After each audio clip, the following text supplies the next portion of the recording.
Salam dan bahagia Bapak Ibu semua. Terima kasih banyak atas kehadiran Bapak Ibu semua dalam acara dan kegiatan diseminasi budaya positif.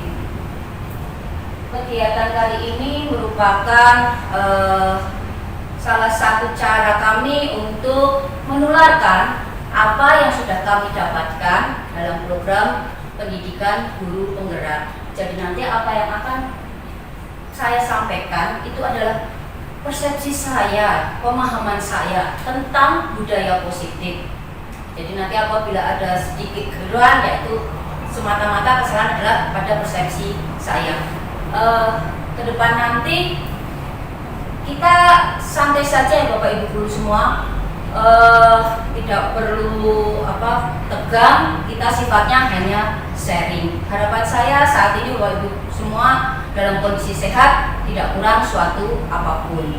Puji syukur kita panjatkan pada Tuhan Yang Maha Kuasa sehingga kita bisa bertemu dalam kegiatan diseminasi budaya positif. Untuk kelancaran kegiatan ini, marilah kita awali dengan berdoa. Doa mulai.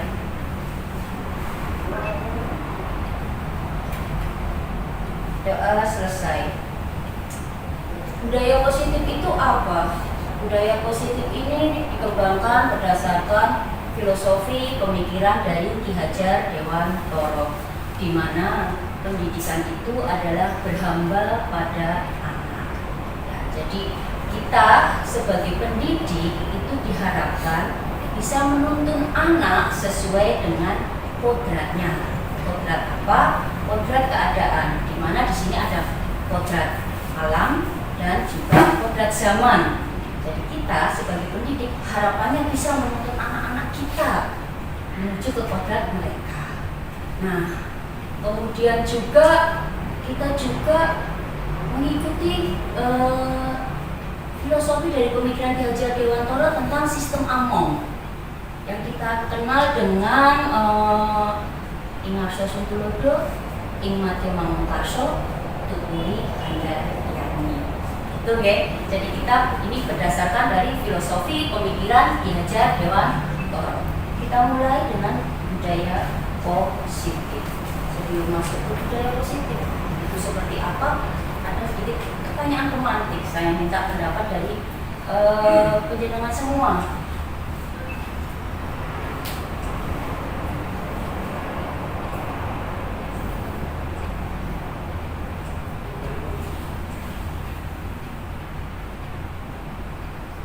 Ini dia pertanyaan romantiknya. Menurut Bapak Ibu semua, ini ada, silahkan sampaikan. Penjenengan itu setuju atau tidak setuju? Yang pertama yaitu hukuman dapat mendisiplinkan anak. Setuju atau tidak? Pak Tony setuju? Setuju. Ada alasan? Alasannya dengan hukuman maka akan menimbulkan efek jerah. Oke, setuju dengan hukuman dapat mendisiplinkan anak. Rasanya hukuman menimbulkan efek jerah. Yang lainnya? Ya, Bu Nelly. Setuju juga, karena biasanya anak-anak yang suka melanggar aturan, tidak disiplin, itu biasanya untuk pendisiplinan yang baik biasanya dengan memberikan hukuman taktis tapi Oke, sama ya, setuju. Tapi hukumannya yang sifatnya mendidik. Barangkali ada yang mungkin agak berbeda, tidak setuju. Pak Darminto, nggih. Ya, setuju. Setuju Sama juga. Ya, Iya. kalau tidak ada hukuman, anak akan melakukan berulang kali terus-menerus karena merasa bahwa apa yang dilakukan itu artinya biasa-biasa saja, seperti tidak punya kesalahan. Jadi akan mengulang-ulang terus. Ada 3 pendapat dan semuanya menyatakan setuju dengan adanya hukuman dapat mendisiplinkan anak. Jadi ini rata-rata semuanya setuju dengan pernyataan nomor 1. Setuju, oke. Kita simpan saja. Jadi nanti jawabannya nanti akan ketemu di akhir ya. Itu nanti akan setuju atau tidaknya kita simpan dulu. Kemudian yang kedua, pemberian hukuman dengan hal positif tadi kan, dengan hukuman positif ya, seperti membaca atau membersihkan halaman sekolah dapat meningkatkan disiplin anak. Setuju? Setuju, karena tadi dari pernyataan pertama sudah jelas ya. Oke, yang berikutnya, memberi penghargaan dapat meningkatkan motivasi belajar anak. Setuju? Setuju. Jadi intinya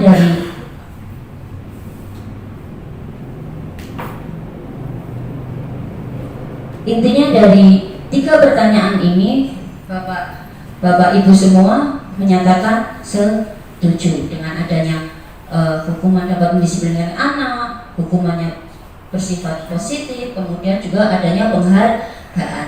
Oke, baiklah Bapak Ibu semua, hari ini ada 6 topik yang akan coba kami sampaikan, kami tularkan pemahaman kami tentang budaya positif. Topik yang pertama yaitu tentang disiplin positif dan nilai-nilai kebajikan universal. Kemudian topik yang kedua yaitu tentang teori motivasi, hukuman dan penghargaan, restitusi. Kemudian yang ketiga ada keyakinan kelas. Dan yang berikutnya yaitu yang keempat, kebutuhan dasar manusia dan dunia berkualitas. Yang kelima itu tentang adanya 5 posisi kontrol. Dan yang terakhir nanti ada segitiga restitusi. Kita mulai ya Bapak Ibu semua ya.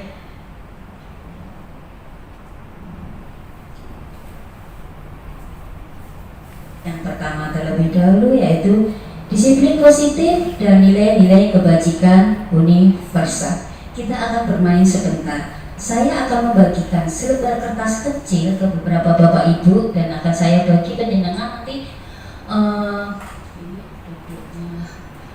Oke. 1, 2, 3 nanti yang saya bagi hanya 1. Terakhir saya bagi kertas. Kemudian Pak Tony saya bagi, ya nanti sebentar. Ada lagi enggak ya? Oke. Pulpennya? Oke. Nanti boleh gantian. Kemudian di belakang Pak Darminto boleh. Bu Nelly. Nah, tugasnya jangan dikasih tahu yang itu ya. Yang memegang kertas silahkan tuliskan benda atau barang atau hal yang paling berharga untuk panjenengan. Ya, tuliskan di situ. Kemudian genggam kertas tersebut dengan kencang. Nah, tugas yang tidak menulis atau tidak memegang kertas adalah bagaimana caranya membujuk, merayu dengan cara apapun juga agar yang menggenggam kertas itu mau membuka kertasnya. Silakan, dengan cara apa? Oke, aduh.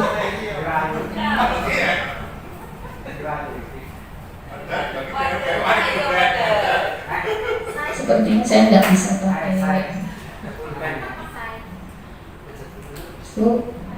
Maaf ya Bapak Ibu kalau ada kesalahan teknis, nggak bisa pakai pointer saya.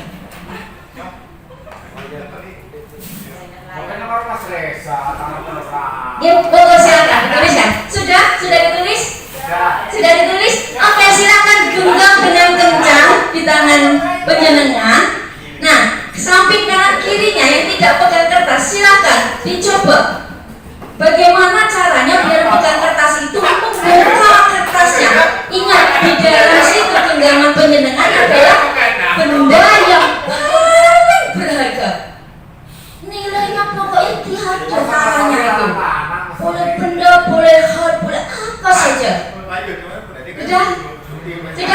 Sudah digenggam. Ada nih, Barakir. Ayo silakan.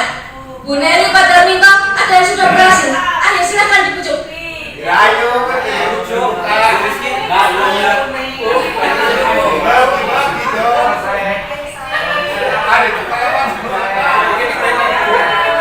Adakah yang sudah berhasil membuat rekan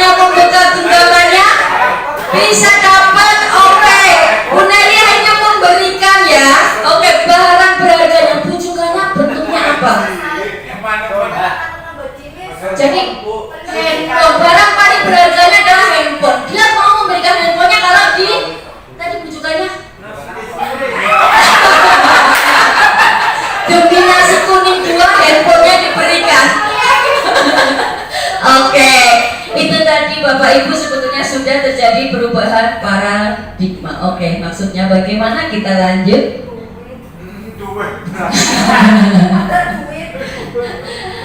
Oke, perubahan paradigma yang diharapkan adalah adanya antara teori kontrol atau teori pilihan dengan ilusi kontrol. Jadi di sini harapannya sebetulnya guru mengontrol murid itu sebetulnya adalah ilusi. Kritik dan membuat orang merasa bersalah dapat menguatkan karakter itu juga sebetulnya ilusi. Kemudian ilusi berikutnya adalah bahwa semua penguatan positif, efektif dan bermanfaat. Dan terakhir ada ilusi bahwa orang dewasa memiliki hak untuk memaksa. Kita pegang dulu ini ilusi-ilusi ini ya. Dan ternyata semua yang dilakukan itu hanya ilusi. Kita menganggap kita bisa mengontrol anak ya. Dan aslinya itu hanya ilusi. Yang betul nanti seperti apa? Belakang nanti kita coba. Nah, siapa sesungguhnya yang memiliki kontrol? Bapak Ibu bisa melihat di sini. Nah, ini tadi perubahan paradigma antara stimulus respon dan stimulus respon dan teori kontrol atau teori pilihan. Siapa sesungguhnya yang memiliki kontrol? Untuk stimulus respon, kita mencoba mengubah orang agar berpandangan sama dengan kita. Ya, itu adalah stimulus respon. Sementara menurut teori kontrol atau pilihan adalah kita berusaha memahami pandangan orang lain tentang dunia. Yang berikutnya lagi, stimulus respon. Perilaku buruk dilihat sebagai suatu kesalahan. Sementara untuk teori kontrol, semua perilaku itu memiliki tujuan. Ya, berikutnya lagi, orang lain bisa mengontrol saya. Sementara untuk teori kontrol atau pilihan, hanya saya yang bisa mengontrol diri saya. Ya, betul? Kemudian yang berikutnya adalah saya bisa mengontrol orang lain. Sementara menurut teori kontrol pilihan, Anda tidak dapat mengontrol orang lain. Balik lagi, diri saya yang mengontrol diri saya sendiri. Begitu Bapak. Jadi stimulus respon adalah harapannya kita akan berubah masuk ke teori kontrol atau pilihan. Kita lanjutkan. Nah, ini sebetulnya inti dari budaya disiplin, budaya positif yang ingin saya tularkan ke penyenangan semua. Intinya di sini. Di sini menurut teori kontrol atau teori pilihan dari Dr. William Glasser. Nah, teori kontrol itu ada apa? Di sini ada 4. Yang pertama, Anda tidak bisa mengontrol orang lain. Hanya Anda yang bisa mengontrol diri Anda sendiri. Ini akan kaitannya dengan apa? Kaitannya adalah dengan makna disiplin. Belajar kontrol diri dengan menggali potensi kita agar mencapai tujuan mulia, yaitu sesuatu menjadi seseorang yang kita inginkan berdasarkan nilai-nilai yang kita hargai. Ada nilai-nilai yang kita hargai, kita yakini. Kemudian teori kontrol yang berikutnya adalah semua perilaku memiliki tujuan. Slide tadi sudah ada juga ya. Ini akhirnya ke arah teori motivasi. Teori motivasi pada intinya ada 2, motivasi intrinsik dan motivasi ekstrinsik ini. Yang masuk motivasi ekstrinsik itu apa? Itu tadi, menghindari hukuman, kemudian untuk mendapatkan imbalan, hadiah atau penghargaan. Kemudian sementara yang intrinsik atau yang dari dalam diri sendiri itu adalah untuk menghargai diri sendiri. Nah, inilah yang akan dikembangkan dalam nilai-nilai kebajikan yang universal. Dan inilah nanti yang akan menjadi kesepakatan kelas yang akan Bapak Ibu pergunakan setiap Bapak Ibu mengajar masuk di kelas-kelas. Ini akan Bapak Ibu buat nanti dengan siswa-siswanya. Nah, kemudian yang ketiga adalah model berpikir menang kalah. Kemudian kolaborasi dan konsensus menciptakan pilihan baru. Teori yang ini memunculkan 5 posisi kontrol. 5 posisi kontrol, siapa yang kontrol? Guru. 5 posisi kontrol guru terhadap murid di sini. Yaitu yang pertama sebagai penghukum, kemudian sebagai pembuat rasa bersalah, yang ketiga adalah sebagai teman, 4 sebagai pemantau, 5 sebagai manajer. 5 posisi kontrol ini kalau sampai kita berperan, kita nanti banyak akan menggunakan istilahnya nanti adalah restitusi. Restitusi karena ada 3 langkah, maka dikenal dengan istilah segitiga restitusi.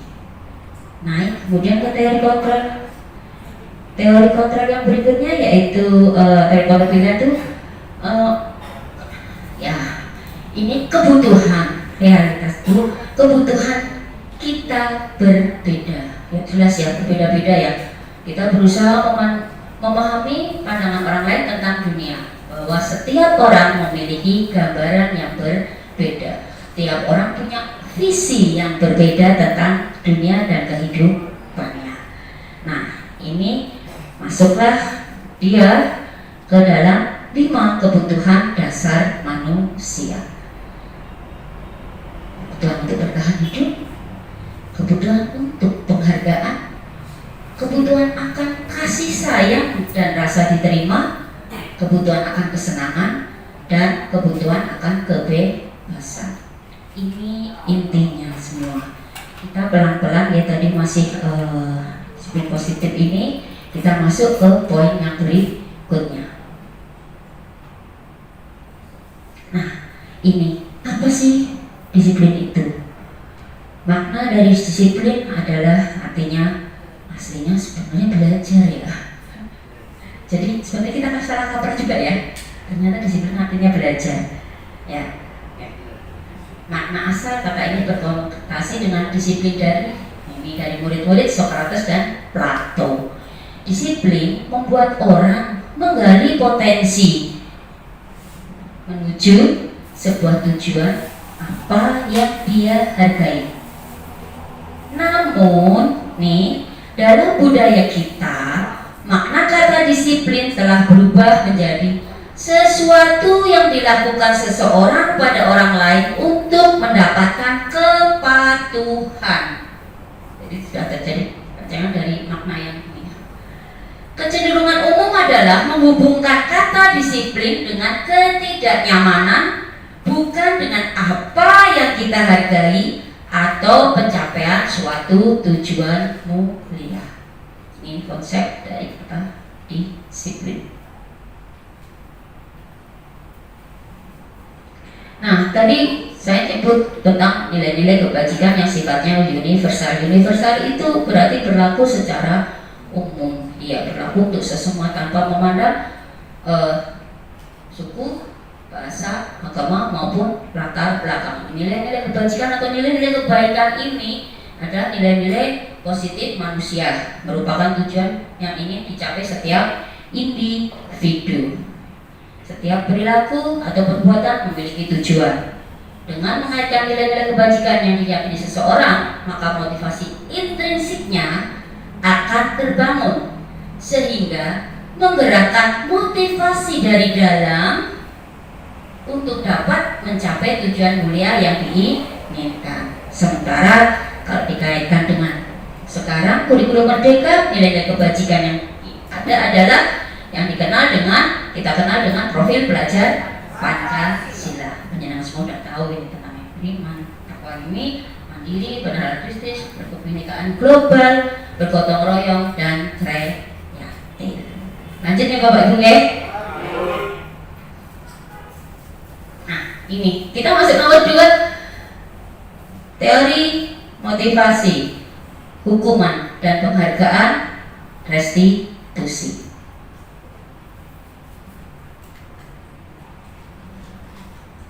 Tadi sudah disinggung bahwa pada prinsipnya motivasi perilaku manusia itu ada 2, motivasi intrinsik dan motivasi ekstrinsik. ekstrinsik. Intrinsik adalah yang dari dalam diri sendiri. Oke, kalau di sini Bapak Ibu semua melihat untuk menghindari ketidaknyamanan atau hukuman, apa yang akan terjadi kalau saya tidak melakukannya? Ini motivasi eksternal. Kemudian untuk mendapatkan imbalan atau hadiah dari orang lain atau institusi ya, itu apa yang akan saya dapatkan apabila saya melakukannya? Maksudnya masih tetap eksternal. Kemudian ini motivasi internal atau intrinsik. Inilah tujuan dari disiplin positif atau tujuan dari budaya positif. Apa itu? Untuk menghargai diri sendiri. Saya akan menjadi orang seperti apa bila saya melakukannya.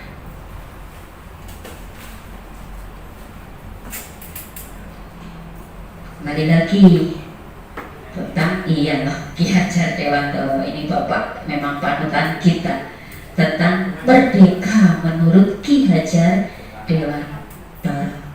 Merdeka itu artinya tidak hanya terlepas dari perintah, akan tetapi juga cakap untuk memerintah diri sendiri, menjadi penguasa atas diri sendiri.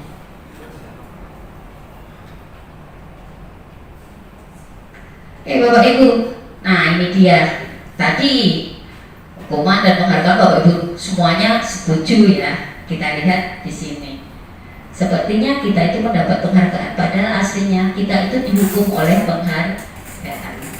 Apa kita lihat ini di sini Bapak Ibu, bahwa penghargaan berlaku sama dengan hukuman, dalam arti meminta atau membujuk seseorang tadi yang Bapak Ibu genggam tadi ya, melakukan, kan tadi membujuk seseorang melakukan sesuatu untuk memenuhi suatu tujuan tertentu dari orang yang meminta atau membujuk ya. Dorongan eksternal ini lebih dorongan eksternal, dan akan ada faktor ketergantungan.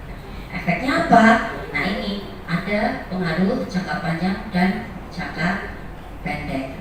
Biasanya kalau dihukum oleh penghargaan itu efeknya adalah jangka pendek ya, jangka pendek. Kemudian penghargaan menghukum, betul ya, karena kita akan tergantung terus dengan penghargaan itu. Jadi kita motivasinya karena penghargaan ya. Penghargaan akan mengurangi keterlibatan. Demi untuk mendapatkan penghargaan kita akan melakukan ya. Kemudian penghargaan menjadi tidak efektif kan akhirnya, dan ini penghargaan merusak hubungan. Ada lagi Bapak Ibu, penghargaan itu menurunkan kualitas. Kemudian juga penghargaan bisa mematikan kreativitas. Penghargaan juga mengurangi motivasi intrinsik. Itu Bapak Ibu. Jadi mulai sekarang Bapak Ibu sudah, oh tadi betul apa tidak ya, berarti ya yang tadi pematik tadi itu pertanyaan tadi ya. Belum ketemu pasti. Kita lanjutkan Bapak Ibu. Bentuk program kebajikan, apresiasi yang merupakan salah satu bagian dari kebajikan yang sifatnya universal tadi. Ini pengakuan yang perlu diingat. Beri pengakuan secara khusus, secara pribadi, kepada semua murid secara bergantian. Kemudian pengakuan itu kita berikan juga secara konsisten. Jangan sampai kita memberi pengakuan atas keberhasilan mobil siswa kita hanya karena faktor like and dislike misalnya kayak gitu, suka tidak suka misalnya, atau sesuai emosi kita kayak gitu. Tapi kita harus konsisten. Kemudian fokuslah pada proses, jangan hanya hasil.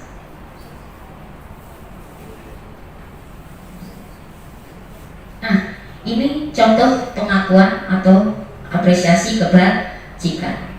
Ada satu situasi di mana di sini pada saat menolong murid baru di kelas kita, ini kalimat yang akan kita berikan sebagai kalimat pembuka. Kemarin saya perhatikan.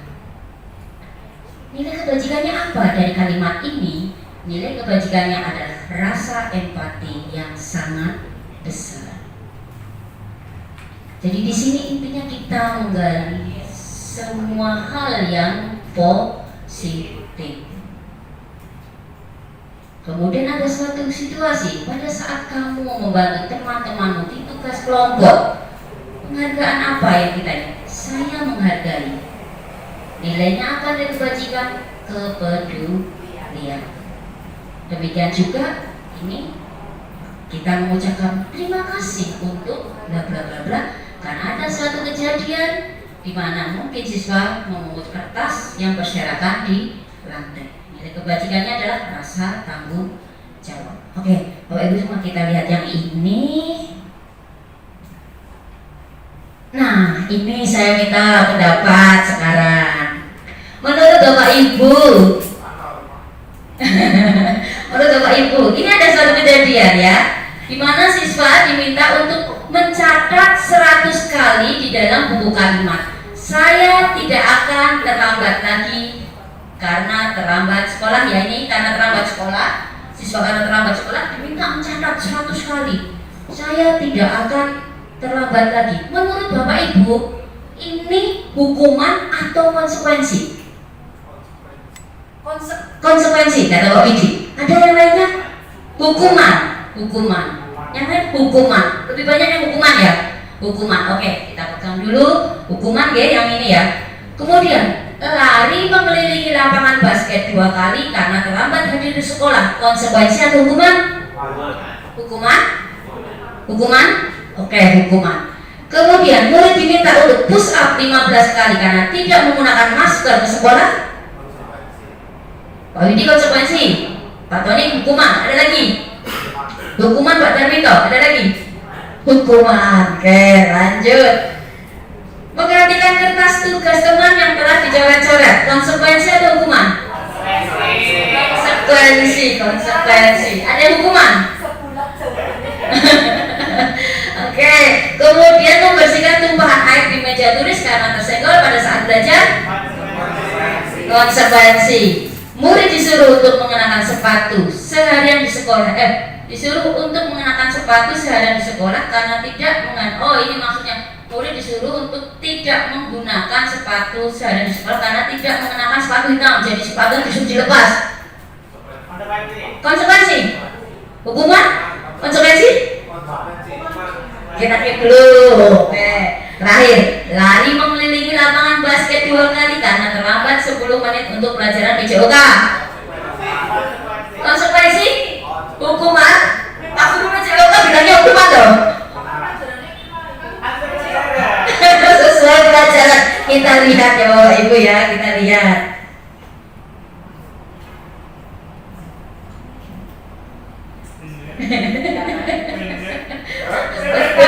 Betul, oke, sip. Berarti Bapak Ibu guru hebat semuanya.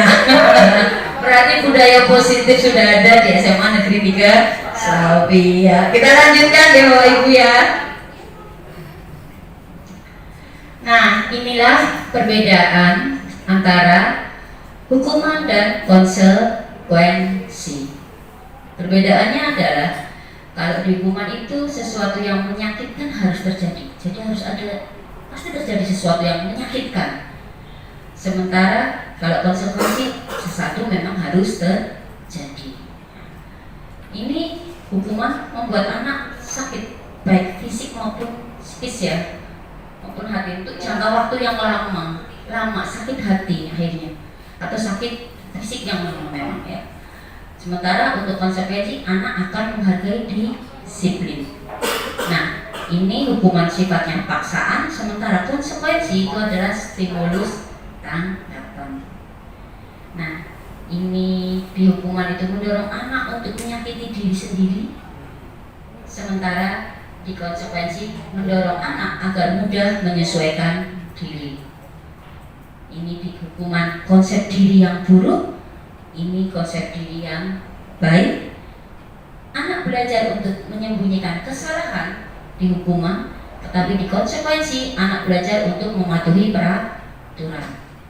Marah, rasa bersalah, dipermalukan, merasa tak dihargai, itulah yang terjadi di hukuman. Tetapi kalau di konsekuensi, kehilangan hak, dibuat tidak nyaman, diasingkan, hanya untuk sementara. Lanjut. Barangkali ada yang mau ditanyakan? Lanjut ya.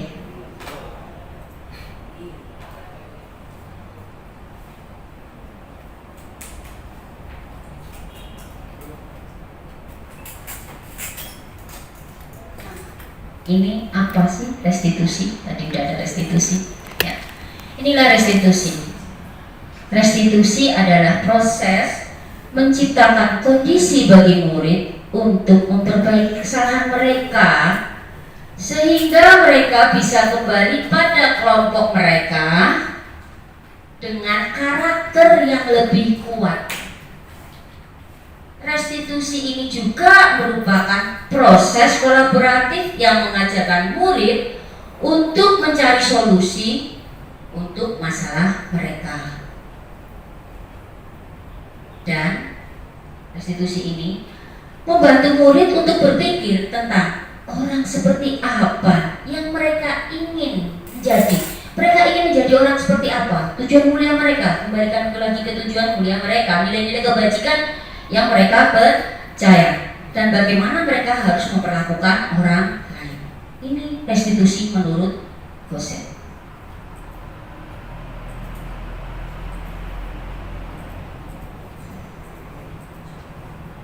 Ini Bapak Ibu, saya rasa ini nanti kita bisa agak lebih cepat di bagian ini karena ini sebenarnya sudah ini ya, ada identitas gagal dan identitas sukses.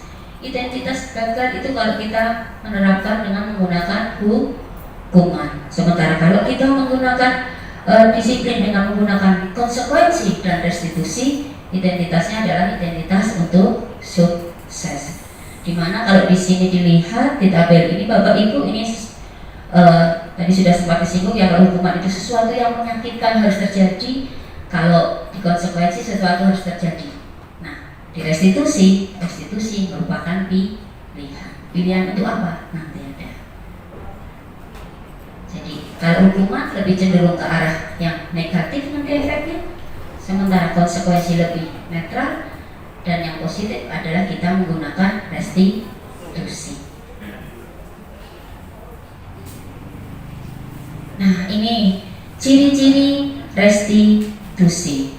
Ciri-ciri restitusi itu apa saja? Yang pertama yaitu bukan untuk menebus kesalahan. Restitusi itu bukan untuk menebus kesalahan, namun untuk belajar dari kesalahan. Dua, restitusi untuk memperbaiki hubungan. Tadi biar mereka bisa kembali ke kelompoknya. Kemudian restitusi itu tawaran, bukan paksaan. 4. Restitusi menuntut untuk melihat ke dalam diri. 5. Restitusi mencari kebutuhan dasar yang mendasari tindakan. Tadi ada 5 kebutuhan dasar ya. Jadi kalau sampai terjadi pelanggaran, sebetulnya ada salah satu atau beberapa kebutuhan dasar yang tidak terpenuhi. Nah, ini salah satu ciri restitusi. Kemudian restitusi diri adalah cara yang paling baik. Restitusi fokus pada karakter, bukan tindakan. Restitusi juga fokus pada solusi. Dan yang terakhir adalah restitusi mengembalikan murid yang berbuat salah pada kelompoknya. 9 ciri-ciri restitusi. Kita masuk yang berikutnya, yaitu keyakinan kelas. Apa sih itu? Ini dia. Mengapa harus keyakinan kelas? Mengapa tidak peraturan? Di kita kan ada peraturan sekolah ya, ada peraturan kelas. Tapi sekarang kita harus belajar menggunakan keyakinan kelas, bukan lagi peraturan. Mengapa kita memiliki peraturan harus menggunakan helm bila mengendarai kendaraan roda 2? Mengapa kita memiliki peraturan? Untuk mendukung motivasi intrinsik kembali ke nilai-nilai keyakinan yang lebih menggerakkan seseorang dibandingkan mengikuti serangkaian peraturan-peraturan. Jadi ini yang mendasari kenapa harus keyakinan, bukan peraturan. Ini tadi mendukung motivasi intrinsik, kembali ke nilai-nilai keyakinan yang lebih menggerakkan. Nilai-nilai dari dalam diri sendiri, bukan motivasi ekstrinsiknya.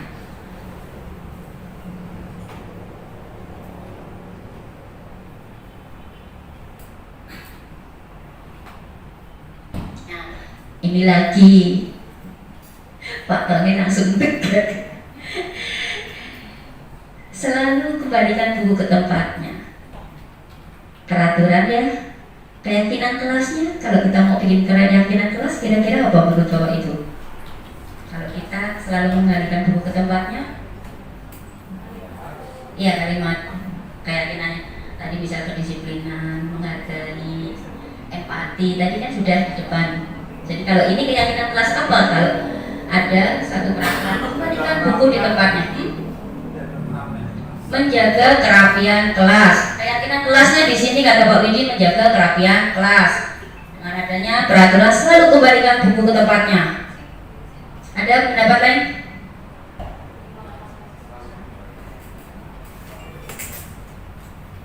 Belum ada ide. Belum ada ide. Oke. Ada satu peraturan di sini di kelas ditetapkan peraturan. Dilarang mengganggu orang lain. Keyakinan kelas apa? Menghargai, saling menghargai, empati. Nah, empati ya. Keyakinan kelasnya adalah saling menghargai atau empati di sini pilihannya ya. Kemudian kalau hadir di sekolah 15 menit sebelum pembelajaran dimulai, keyakinan kelasnya kira-kira apa? Tepat waktu. Oke, disiplin waktu. Kemudian dilarang melakukan kekerasan. Kasih sayang. Oke, dilarang menggunakan narkoba. Keyakinan kelasnya? Sehat jiwa raga. Menghargai diri sendiri. Bisa jadi ya. Oke, nanti kita lihat. Bergantian atau menunggu giliran? Ya, toleransi. Ya. Kemudian ya budaya anti. Gunakan masker. Sama. Kemudian jangan berlari di kelas atau koridor. Saling menghargai mungkin ya. Oke, kita lihat.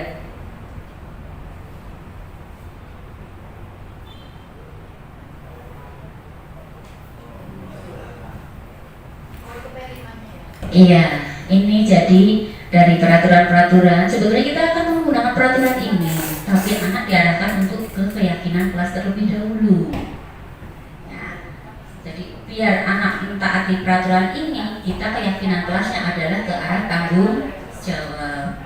Begitu Bapak Ibu. Jadi tadi ya termasuk ini jangan berlari di kelas atau koridor, itu adalah untuk keselamatan dan keamanan. Lanjut. Bapak Ibu, kita melihat sebentar, ini adalah salah satu aksi nyata yang sudah saya lakukan.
keyakinan yang sedang disepakati.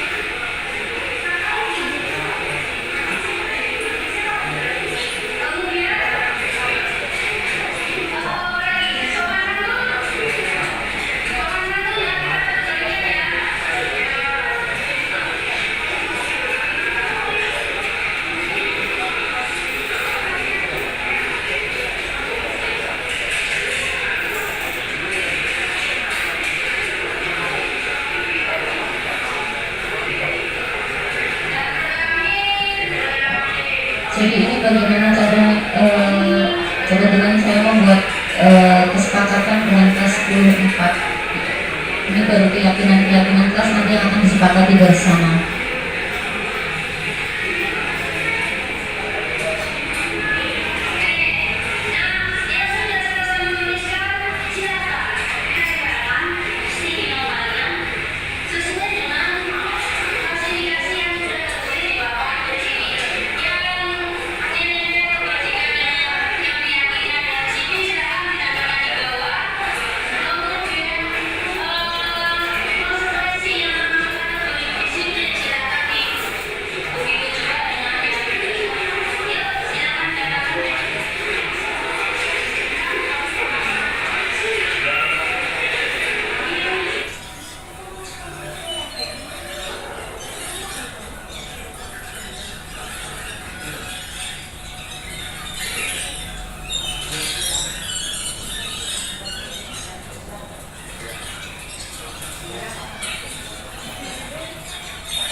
Bapak Ibu, untuk yang di sini memang ini agak dipercepat. Tapi kalau untuk video fullnya, nanti saya berikan linknya.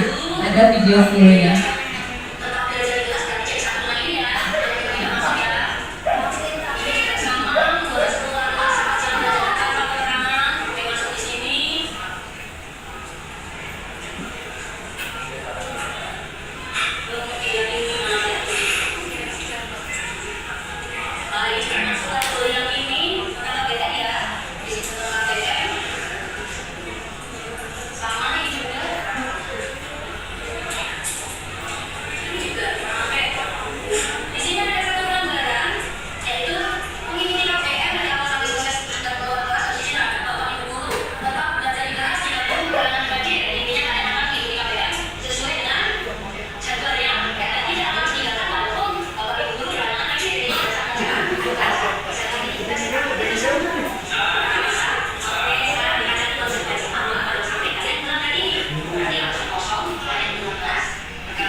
Konsekuensinya denda, betulnya tidak boleh. Ya betul, mereka masih instan memilih denda. Iya, buat kas, walaupun buat kas sebetulnya itu tidak boleh. Cuma nanti ke belakang juga kita menggunakan denda.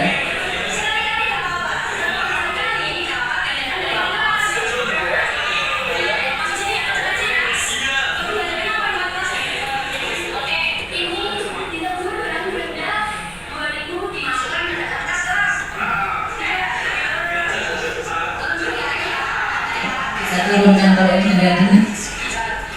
Tapi karena terlalu banyak yang denda ya nanti akhirnya tetap ada.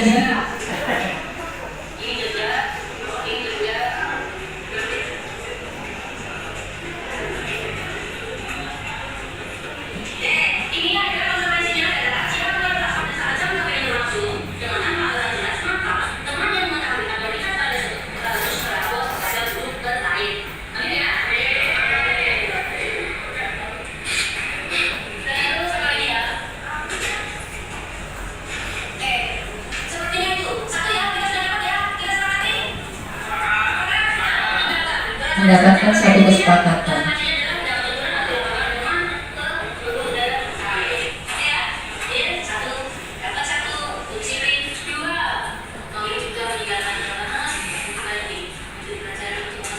Oke, yang berikutnya menggunakan atribut lengkap dan misalnya ya bisa ini dimasukkan ke kesepakatan luas. Terus ini atribut, kemudian ada lagi.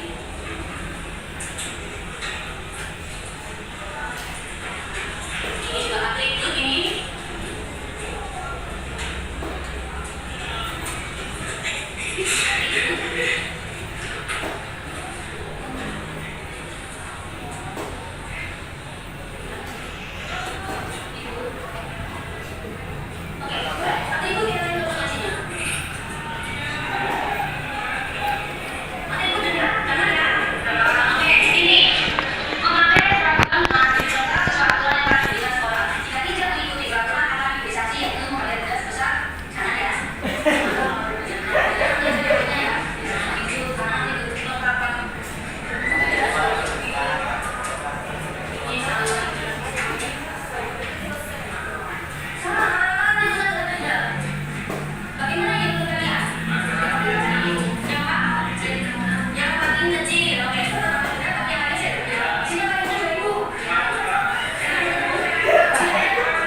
Nawar mereka. Yang paling kecil itu di 1.500.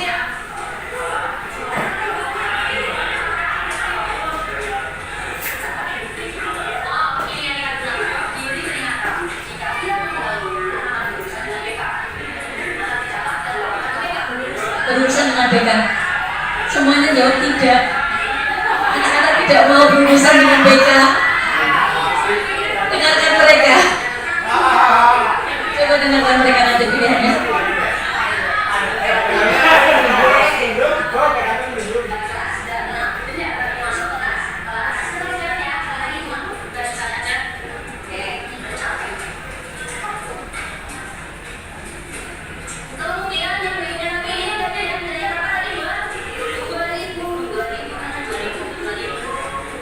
Pada akhirnya kena juga yang tunda.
Jadi di sini anak-anak membuat kesepakatan sendiri waktu itu.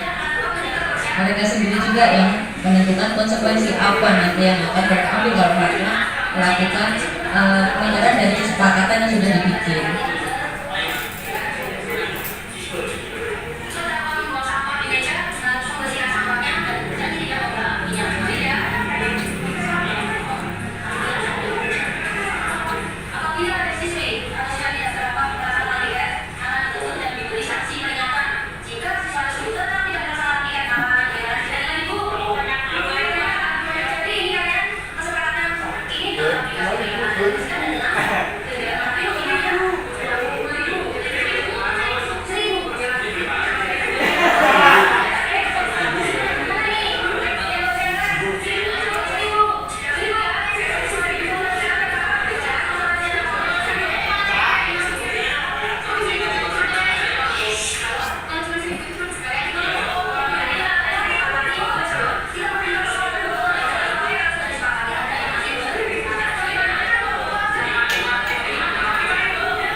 Bapak Ibu kalau masuk kelas 10.4 monggo silakan ikut nanti menandatangani kesepakatan kelas yang ada di 10.4.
Balik dari siswa di sini.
Tendanya ada 1.000.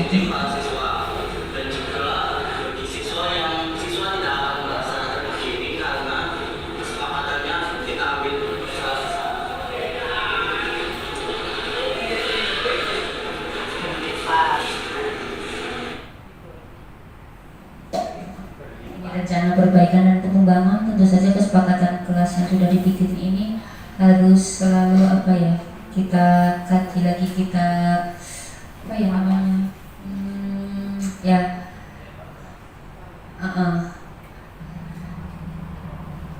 tapi harus kita terapkan secara konsisten juga. Oke, Bapak Ibu, itu tadi adalah salah satu contoh pembuatan kesepakatan. Modelnya banyak sekali. Monggo nanti Bapak Ibu bagaimana caranya mempraktekkan bahwa sekarang model itu kita tidak bisa menggunakan seperti peraturan, sebetulnya peraturan, tetapi cara halusnya harus bagaimana kita membuat kesepakatan. Oke, next slide.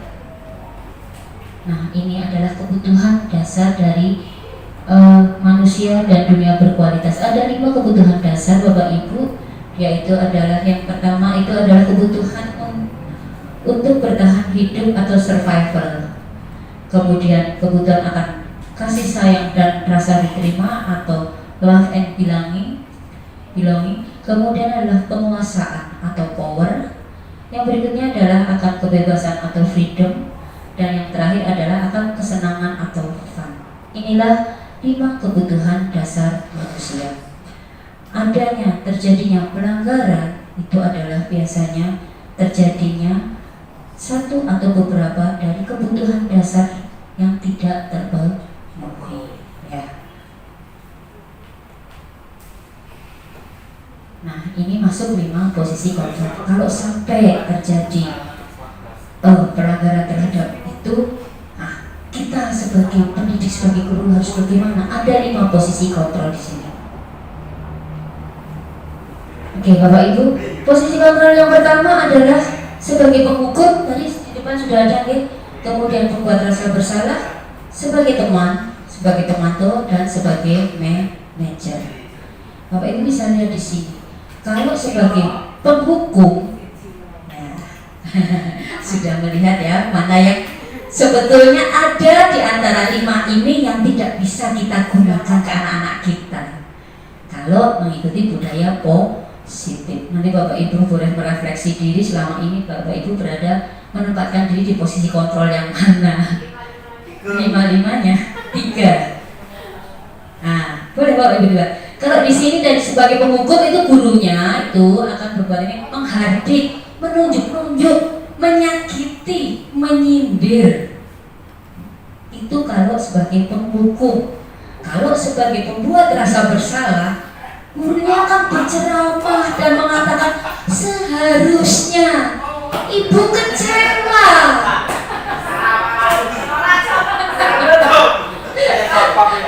Kemudian kalau sebagai teman di sini akan membuatkan alasan-alasan untuk muridnya. Sebagai teman ini biasanya muridnya nanti akan bergantung, dia akan lebih memanfaatkan gurunya nanti ya, sebagai teman. Kemudian sebagai pemantau, dia akan melihat dengan menghitung dan mengukur. Kamu sudah melanggar 3 kali, Bu Guru lihat. Saya melihat kamu 5 kali terlambat. Nah, pelanggaran sekolah yang kamu langgar. Nah, itu.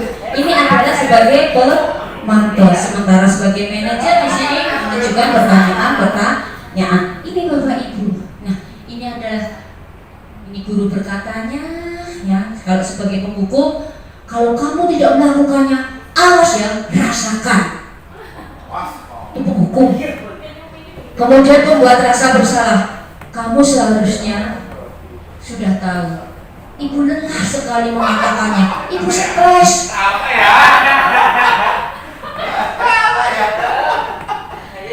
Kemudian di sini kan sebagai teman ya, ayolah lakukan demi ibu.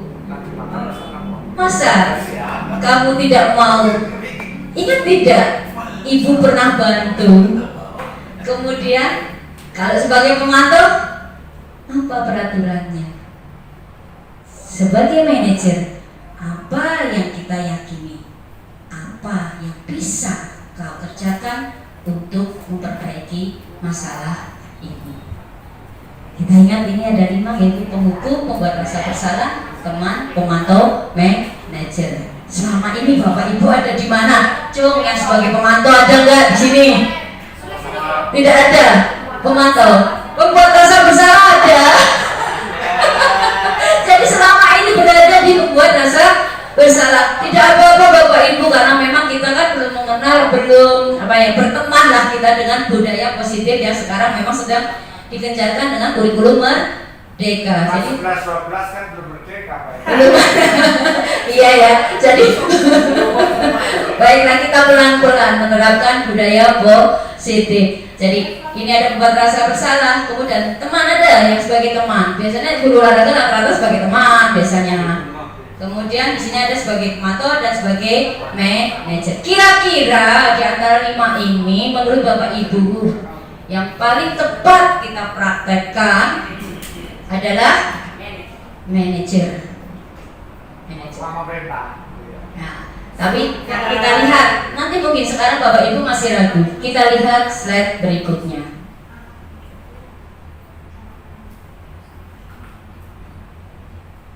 ini pernyataan-pernyataan tadi sudah ya, pernyataan-pernyataan seperti saya kecewa sekali dengan kamu. Ini berarti posisi kontrol sebagai pembuat orang merasa bersalah. Kemudian kamu tidak pernah benar melakukannya. Ini adalah kontrol sebagai penghukum. Ayolah, lakukan demi ibu. Ayolah, lakukan demi saya. Itu adalah teman. Kemudian, apakah kamu mau mendapatkan stiker bintang hari ini? Biasanya kalau yang kelas bawah ya, pakai stiker-stiker kayak gitu ya, SD, PAUD kayak gitu. Ini dia sebagai pemantau.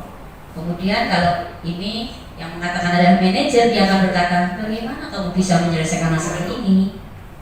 Kemudian dia, kalau yang menghukum, kamu selalu yang paling terakhir. Dia sudah menghakimi, sudah menghukum. Dia yang paling terakhir. Next. Nah, inilah Bapak Ibu, kalau kita bergerak di antara peraturan pemantau dengan konsekuensi garangan hadiah, inilah ya. Kita akan bergerak di antara ini, diberi konsekuensi untuk merasa tidak nyaman. Kalau kamu tidak, saya akan. Tapi kita mulai bergerak ke nilai-nilai kita sebagai manajer, nilai-nilai untuk memperbaiki kesalahan yang sudah dilakukan, ya. Sehingga anak bisa kembali ke kelompoknya kembali. Di sini apa yang kamu yakini? Kembali lagi tadi, keyakinan kelas yang sudah dibuat dan disepakati bersama. Kita kembalikan ke situ. Bagaimana cara memperbaiki masalah ini? Dan ini adalah kolaboratif antara guru kita sebagai. Jadi ya kita membantu siswa. Nah, ini kita masuk ke segitiga restitusi. Ini yang terakhir Bapak Ibu, segitiga restitusi. Tadi restitusi sudah, kita masuk ke segitiga. Segitiga itu restitusi itu tadi Bapak Ibu sudah tahu. Di segitiganya itu nanti penanganannya. Jadi ada 3 langkah dan itu kita kenal dengan istilah segitiga restitusi. Ini segitiga restitusi Bapak Ibu. Yang pertama adalah menstabilkan identitas. Menstabilkan identitas, kalimat yang biasa kita pergunakan adalah setiap orang pasti pernah melakukan kesalahan. Kamu bukan satu-satunya yang pernah melakukan ini. Langkah kedua yaitu validasi kebutuhan. Kalimatnya di sini yang digunakan adalah kamu tentu punya alasan mengapa melakukan itu. Adakah cara yang lebih efektif untuk mendapatkan apa yang kamu butuhkan? Langkah yang terakhir yaitu menanyakan tentang keyakinan. Kembalikan ke keyakinan. Nilai-nilai apa karena sudah pernah disepakati yang telah disepakati. Kamu ingin menjadi orang seperti apa? Inilah segitiga restitusi. Ini yang langkah pertama yaitu menstabilkan identitas. Ini jadi menstabilkan identitas itu fungsinya adalah untuk membuat anak yang merasa gagal karena berbuat salah menjadi positif terhadap dirinya. Tetap kita harus membangun nilai positif dari diri anak. Kembali lagi ke motivasi intrinsik internal. Ya, di sini guru berkata, berbuat salah itu hal manusiawi. Tidak ada manusia yang sempurna. Bapak Ibu juga buat salah pernah. Kita pasti bisa menyelesaikan masalah ini. Bapak Ibu tidak tertarik untuk mencari tahu siapa yang benar, siapa yang salah, tapi lebih tertarik untuk menyelesaikan masalah. Jadi selalu kembalikan ke positif. Gali positifnya. Kalau kamu menyalahkan dirimu sendiri terus-menerus, apakah kamu bersikap baik pada dirimu sendiri? Kemudian yang kedua yaitu validasi kebutuhan. Validasi kebutuhan itu untuk apa? Ini membantu murid menganalisa basic need atau kebutuhan dasar yang ingin dipenuhi. Tadi kan kalau sampai terjadi pelanggaran berarti ada kebutuhan dasar yang tidak terpenuhi. Jadi kita kembalikan kebutuhan dasar apa yang sebenarnya tidak terpenuhi sampai mereka melakukan pelanggaran tersebut. Ini ada di validasi kebutuhan. Pada dasarnya setiap tindakan manusia tujuannya adalah untuk memenuhi kebutuhan dasar. Apakah itu penguasaan, kebebasan, 5 tadi ya, kasih sayang dan rasa diterima, kesenangan atau bertahan hidup. Biasanya di sini divalidasi kebutuhan, inilah yang akan dikatakan oleh guru. Kamu bisa saja kan melakukan hal yang lebih buruk, tetapi kamu tidak melakukannya. Kamu pasti punya alasan mengapa melakukan itu.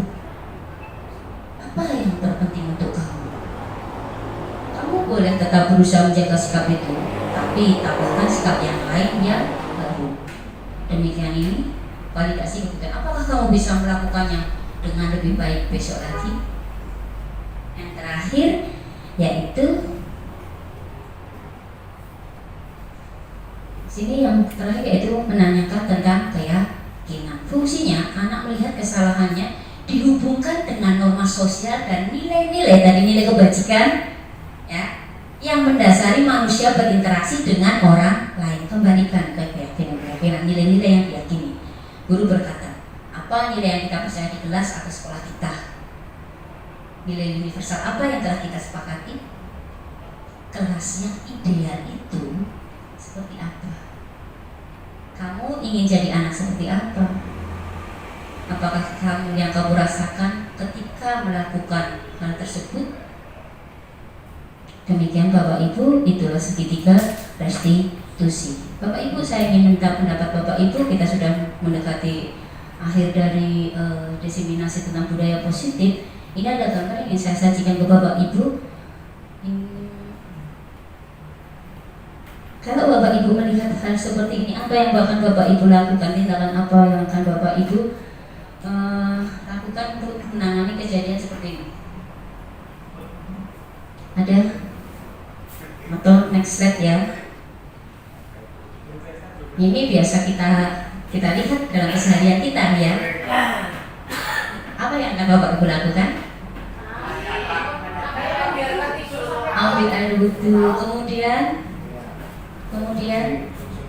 cuci muka, kemudian itu lagi masuk ke kelas. Berarti langsung kalau masih ngantor silakan istirahat mau kemana. oke. Oke, ada lagi pendapat yang lainnya? Menanyakan semalam bekerja Iya, menanyakan alasannya. Bapak Ibu, kalau menemui kejadian seperti ini, kalau dari yang kita pelajari di slide-slide sebelumnya, yang harus kita lakukan adalah kita melakukan restitusi dengan menggunakan segitiga restitusi. Kita nonton lagi, ini praktek segitiga restitusi. Tokohnya.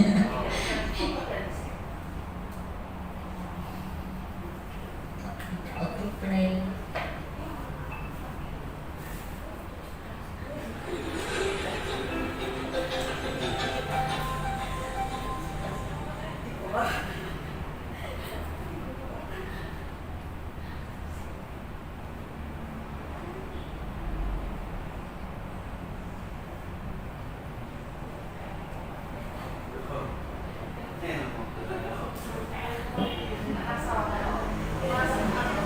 Kita mengingat lagi tentang restitusi Bapak Ibu.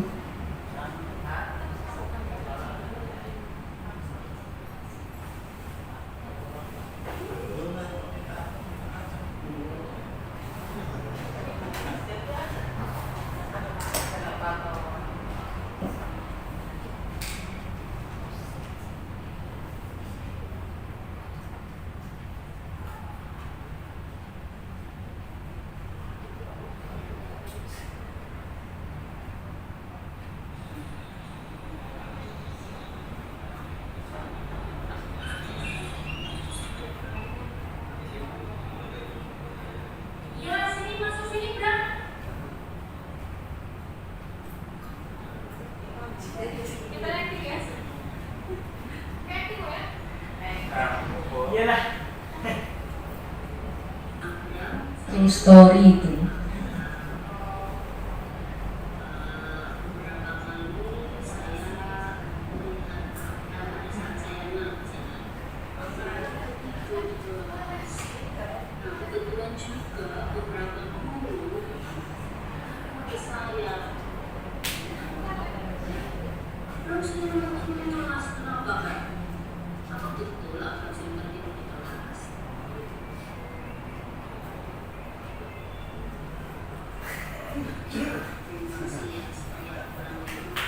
Yang sedang menstabilkan identitas.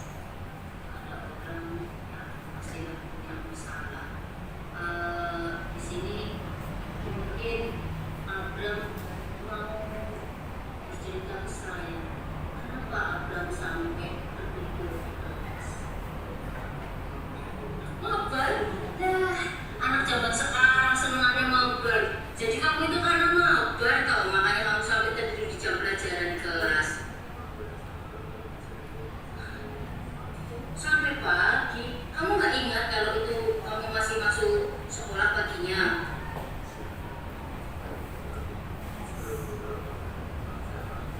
Karena serunya itu ya, pusreng.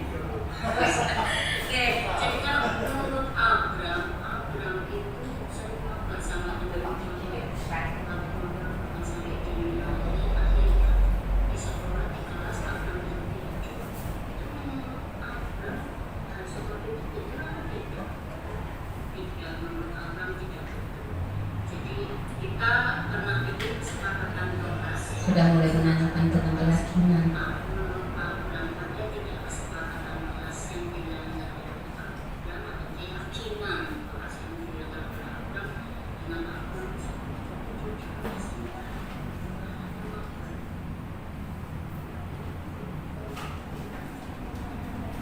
berarti terus bertanggung jawab terutama pada diri sendiri. Abram meyakini itu ya.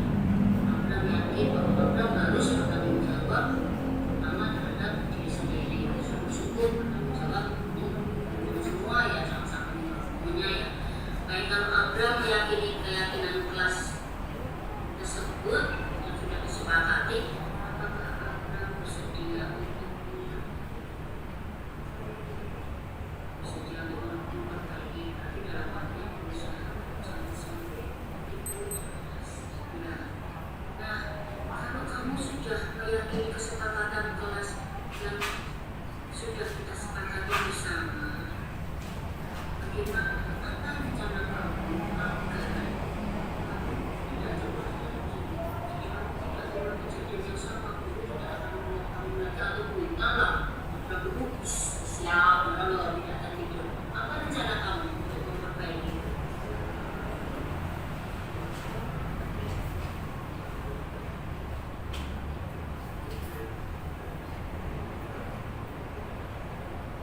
Tinggal pelajaran.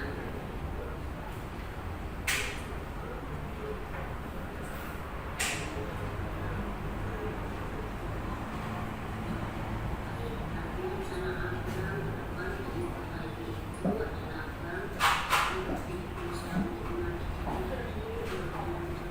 diri ya, dengan cara bermain game hanya saat ini nanti di sela-sela waktu yang luang. Kemudian juga karena Abram bermain game sampai malam, paginya sampai sore-sore hanya tidak belajar.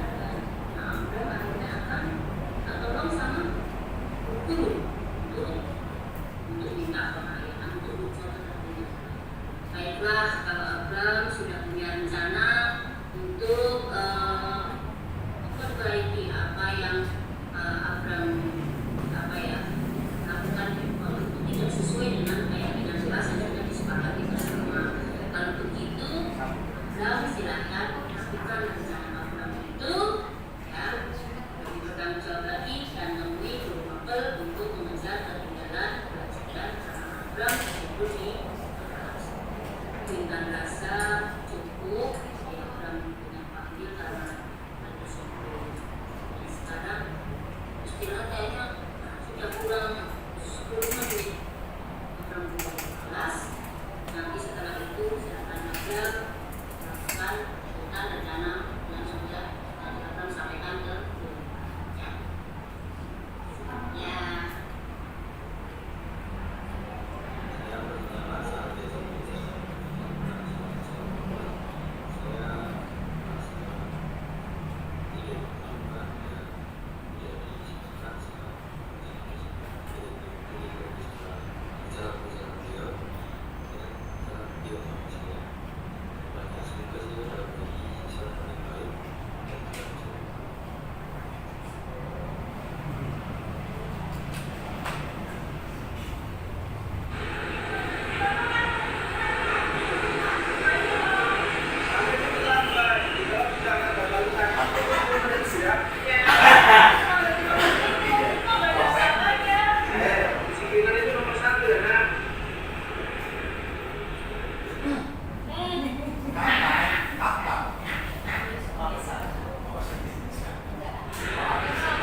Anissa.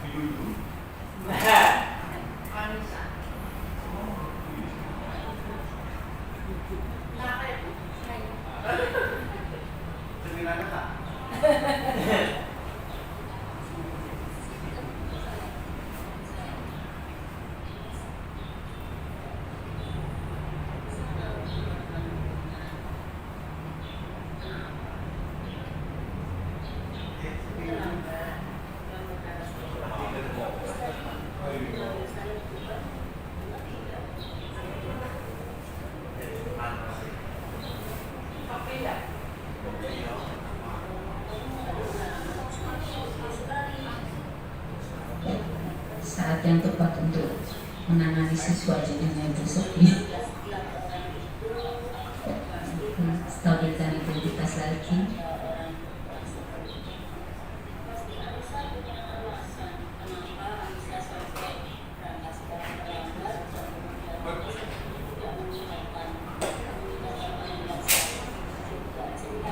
Validasi tindakan yang salah.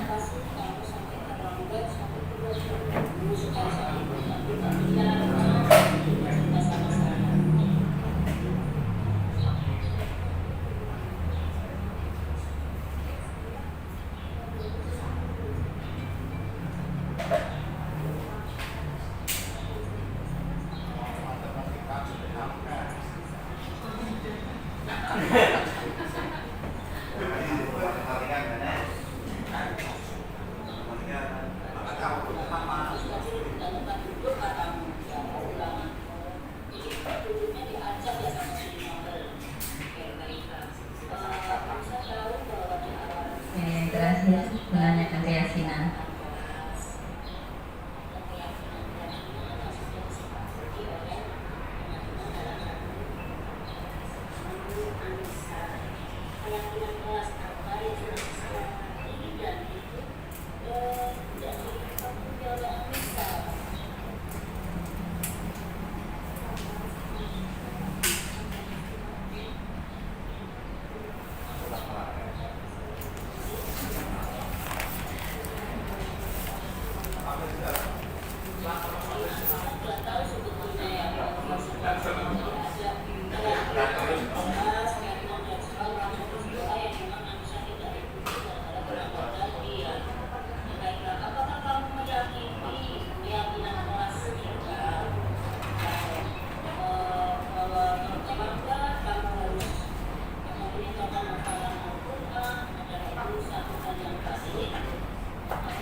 Oke Bapak Ibu, itu tadi contoh tentang bagaimana menerapkan restitusi restitusi dalam hal ini adalah kita menggunakan segitiga restitusi. Ini terakhir Bapak Ibu dari beberapa yang tadi saya paparkan, apa yang ingin saya tularkan ke penjenengan semua sebagai oleh saya belajar di pendidikan calon guru penggerak. Jadi kesimpulannya adalah disiplin positif itu adalah disiplin diri yang berangkat dari dalam diri sendiri, di mana ini disiplin dari dalam diri sendiri adalah motivasi intrinsik. Inilah yang akan kita kembangkan untuk menggali potensi yang ada di dalam dirinya menuju sebuah tujuan bermakna. Keyakinan kelas adalah nilai-nilai kebajikan yang sifatnya universal dan sudah disepakati bersama. Terjadi pelanggaran akan disiplin positif dan keyakinan kelas adalah karena adanya beberapa kebutuhan dasar yang tidak terpenuhi. Nah, kebutuhan dasar tadi ada 5. Mana yang tidak terpenuhi dari 5 itu bisa 1 atau mungkin lebih. Nah, karena adanya pelanggaran terhadap hal tersebut, muncullah peran kontrol guru. Di sini peran kontrol guru ada 5. Dari apa yang tadi saya jabarkan tadi, kita mengarah ke peran kontrol kita sebagai manajer. Mengapa kita mengarahkan diri sebagai manajer? Karena sebagai manajer kita juga bisa berperan sebagai teman dan juga bisa berperan sebagai pemantau. Jadi kadang-kadang seorang manajer bisa berperan sebagai teman atau pemantau. Jadi kita letakkan diri kita sebagai manajer. Kemudian tadi untuk mengembalikan murid yang melanggar disiplin positif tidak bisa dengan menggunakan hukuman dan penghargaan, karena hal tersebut itu melanggar sifatnya tidak melekat, sifatnya hanya dalam jangka pendek. Jadi kita kembali lagi ke arah motivasi intrinsik, karena kalau hukuman dan ini bisa jadi nanti begitu anak kita sudah tidak menjadi siswa kita, dia akan kembali lagi ke kebiasaannya yang buruk. Nah, untuk menangani hal tersebut, kalau terjadi pelanggaran, kita menggunakan restitusi. Langkahnya ada 3, kita kenal dengan segitiga restitusi. Demikian Bapak Ibu kesimpulan dari budaya positif. Terakhir Bapak Ibu, ada sekitar 30 detik intervensi yang bisa kita berikan kepada murid, di mana intervensi ini bisa membantu murid kembali ke tujuan semula dengan cukup singkat, dengan cara konfrontatif ya. Pertanyaannya diajukan biasanya dikemukakan oleh pemantau atau manajer. Ini kita mulai belajar mengemukakan dengan kalimat-kalimat begini. Apakah kamu ingin berbuat lebih baik? Apakah saat ini kamu menjadi orang yang sedang kamu inginkan? Demikian sampai seterusnya. Bagaimana kamu ingin diperlakukan pada kegiatan ini? Bisa kamu melakukan. Itu Bapak Ibu yang bisa kami sampaikan. Terakhir Bapak Ibu, saya akan membagikan kertas. Saya mohon nanti setelah ini Bapak Ibu memberikan refleksi dari apa yang sudah kami paparkan tadi ya, tentang budaya positif. Refleksi apa yang kami harapkan di sini Bapak Ibu bisa silakan Bapak Ibu tuliskan nanti hal baru apa yang mengubah paradigma saya, yang saya dapatkan setelah diseminasi tentang budaya positif. Kemudian perasaan yang muncul mengikuti sesi ini, khususnya mengenai makna disiplin dan motivasi intrinsik. Kemudian peran Among apa yang telah dilakukan selama mengikuti modul ini. Bapak Ibu guru selama ini berperan sebagai apa. Dan yang terakhir, saya akan menjadi Among seperti apa. Kalau ini kan selama ini yang nomor 4. Nah setelah mengikuti ini Bapak Ibu akan berperan Among sebagai apa. Nanti akan saya berikan kertas Bapak Ibu, nanti silakan dituliskan. Mungkin bisa diberikan karena ini waktunya agak lama ya, karena Bapak Ibu mungkin perlu berpikir menggali kembali apa yang dijabarkan. Saya rasa nanti bisa diberikan nanti setelah sesi pertemuan ini ya Bapak Ibu.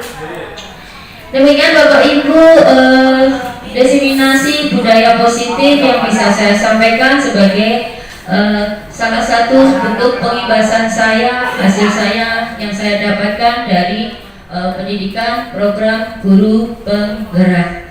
Bapak Ibu semua, terima kasih banyak untuk peran sertanya. Mohon maaf apabila banyak salah tutur kata saya.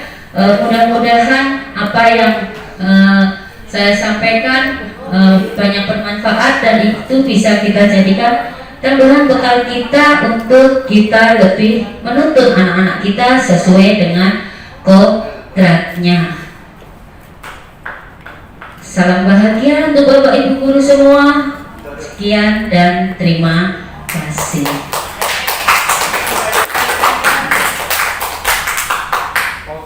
Setelah tadi saya mengikuti inspirasi yang dibawakan oleh Intan tentang belajar positif, saya merasakan banyak sekali manfaatnya saya sebagai guru. Terutama tadi saya menyadari kekeliruan saya selama ini, banyak hal yang kurang tepat saya lakukan pada murid saya. Jadi mungkin saya selama ini belum berperan maksimal sebagai guru yang harusnya sebagai manajer, tapi saya lebih yang tadi menghukum atau mungkin tadi membuat orang merasa bersalah dan sebagainya. Dari sini saya belajar lebih banyak. Terima kasih Bu Intan. Sukses selalu untuk Bu Intan. Ya, setelah saya mendapat pemaparan tentang diseminasi budaya positif oleh Bu Intan, saya mendapatkan banyak materi. Salah satunya yaitu 3 segitiga restitusi, kemudian ada 5 posisi kontrol. Jadi sebelum ini saya memang hanya ketika bicara posisi kontrol baru hanya menerapkan pemberi hukuman dan teman saja, hanya sebatas itu. Setelah mendapat pemaparan ini, ke depan saya akan menjadi posisi manajer. Karena apa? Ketika menjadi posisi manajer, sebagai teman dan sebagai pemantau akan juga saya akan libatkan juga. Demikian, terima kasih, sukses untuk Bu Intan, maju terus, semangat selalu.